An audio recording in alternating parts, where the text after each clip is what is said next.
Hello small settlers. One of my previous videos had a comment with the idea of making the Black Goat of Thousands, also known as Shub-Niggurath, from H.P. Lovecraft's mythos.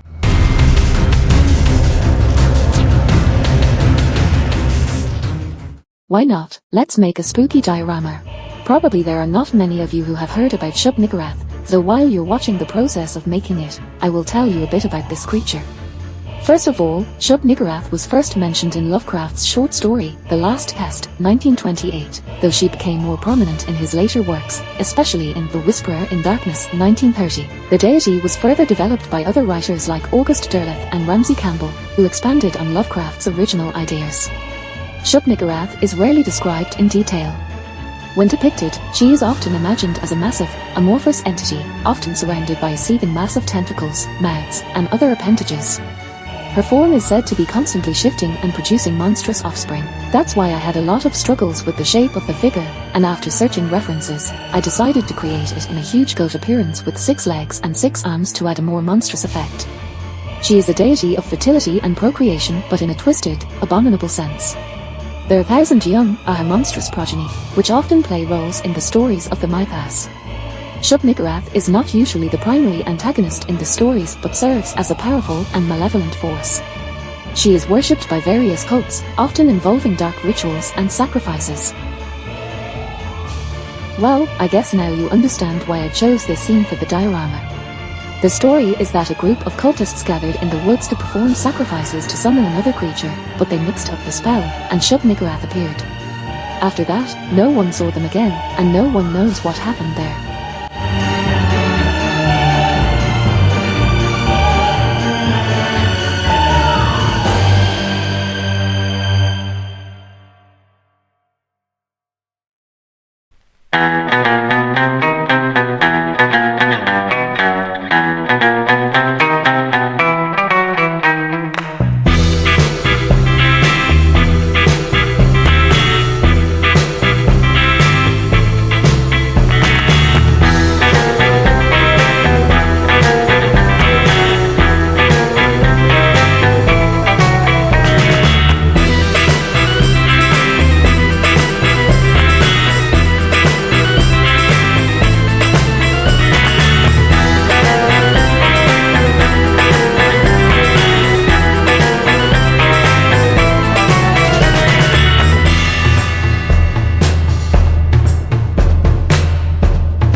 also sculpted and cast tiny cultists.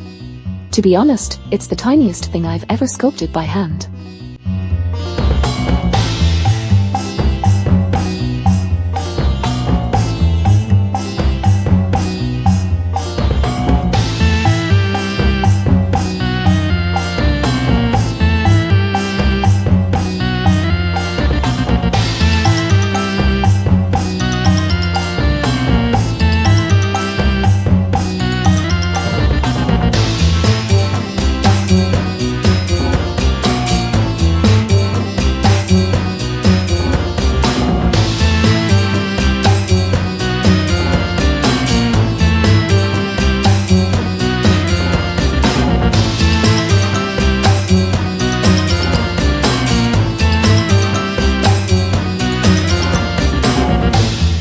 I added tiny candles to each of them, and what was I thinking? Of course, all these candles had bubbles while casting, but materials are not free, and I didn't want to lose more rubber and polyurethane plastic to cast them again, even if they're tiny. So I used a bit of plastic to fill some bubbles, and for 2 of them, it became like mystic balls, which is even better for my diorama.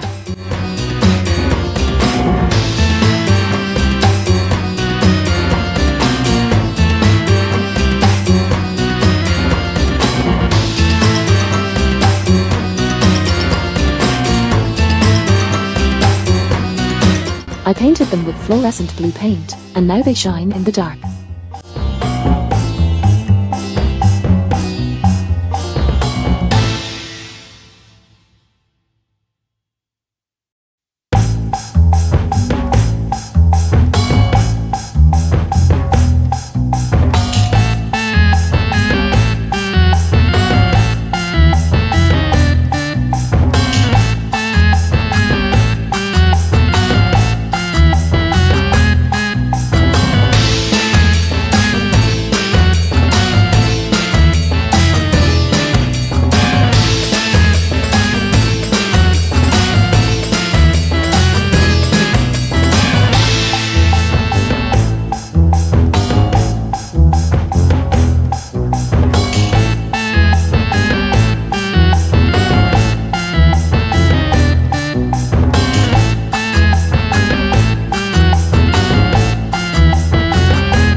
Because I love dry flowers in dioramas, I'm using them here as well.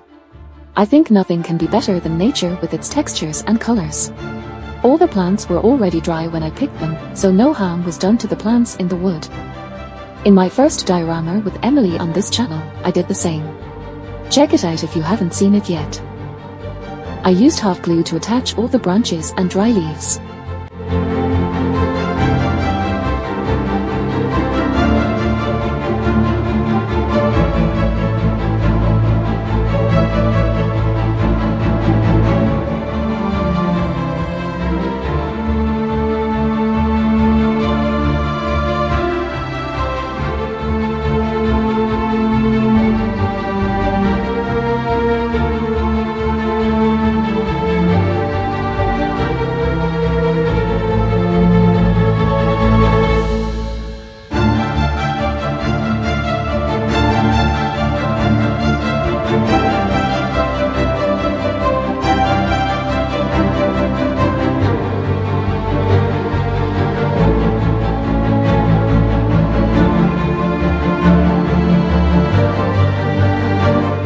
For a dirt-like texture, I used thin pine bark, which they shed after some time.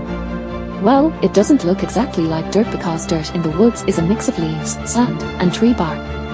And that's what I tried to replicate here. What is your opinion? Does it look nice or not? What do you use for such things?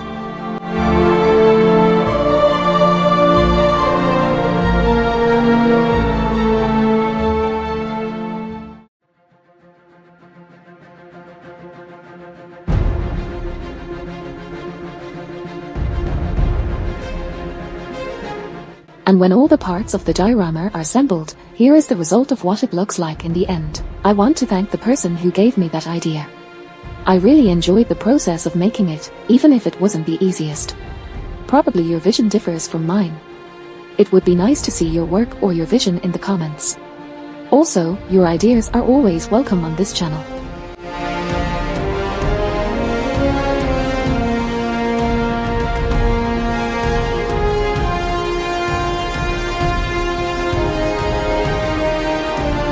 By the way, the next video will be about a D&D character.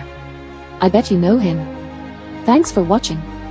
Support the channel with a like, subscription, and sharing it with someone who loves such things. And check out other videos on this channel. See you next Wednesday.